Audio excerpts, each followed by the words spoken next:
Coming up on Network Africa. One person dies, 4 others are injured in a Capetown train fire.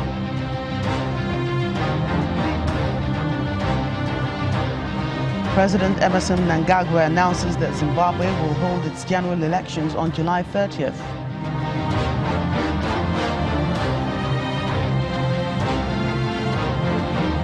And the World Health Organization says it's cautiously optimistic about Ebola outbreak in the DR Congo after preventive vaccinations.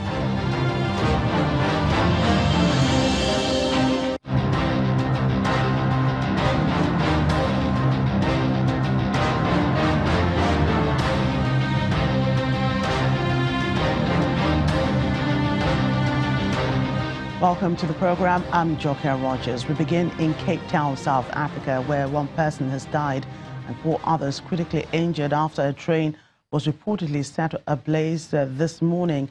Pictures of the train burning on the tracks have been widely shared on social media.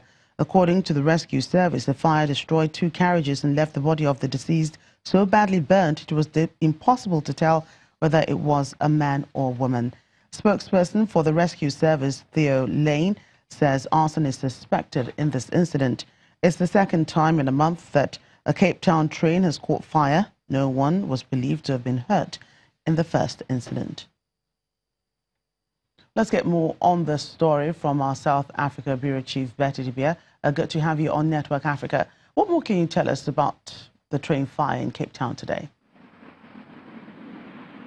Well, this morning it was reported that the train was ablaze and 5 people affected, but one, they haven't determined whether it's a man or a woman. The others are 4 women, one critically wounded with burns.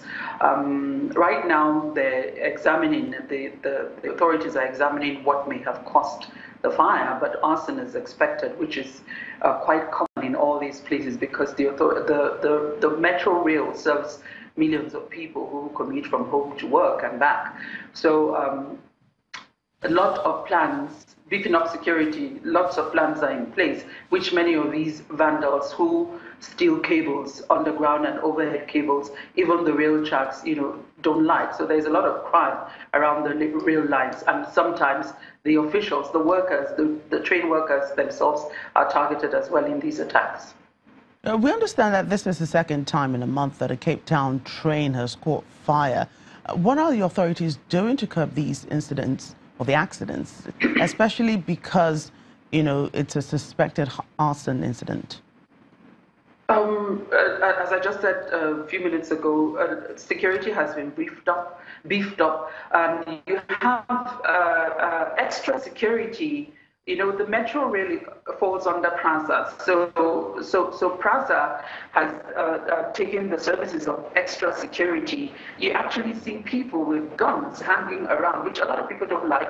They've labeled it as militaristic, but this has become necessary when the workers, the train drivers, men, women, you have female train drivers as well here, being attacked. So, and there are bigger plans, which may include drones to find out or to show the security agencies when some of these criminals are at work. So to preempt and to prevent as well. So right now, I don't know how much they're succeeding, but we know that a lot of effort. And the minister, the transport minister, Blade Nzimande, is currently engaging all the stakeholders, including the rail safety regulator, to see how best to curb these incidents and also to ensure the safety of the rail workers as well, apart from the trains and the train infrastructure.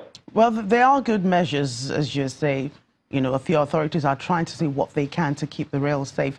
But what about the, people who actually use this transport system in South Africa?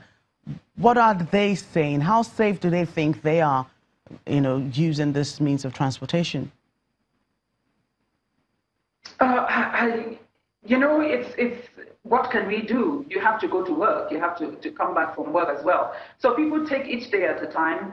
Some are happy about the more stringent security measures, and some are worried. You know, when you're going off to work at the rail stations, you're seeing men carrying guns, trying to, of course, secure the rail stations as well as the train. So it's mixed views, but people expect to be safe when they travel. Metro Rail serves millions of people on a daily basis, and the activities of vandals, it's a serious problem in South Africa, which the authorities are yet to really get a hold of. But plans are still in the works. The CEO at the time was at February, because this didn't start now. It's been there over the years.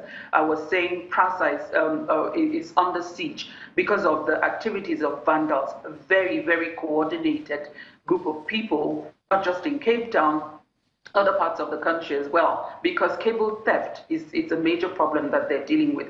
There is a market, so they continue to do it, and they don't mind who they kill, you know, in the process. So people want to be safer. The authorities are trying, but whether they're succeeding at this point, probably the 45 million rand plan, which is in the works, if it comes into place, maybe I will expect much safer rail travel. But as at now, it's still a big problem in the country. Let's turn our attention to the victims now. Do we know how severe the injuries of those victims are? Are there fears that the death toll could rise?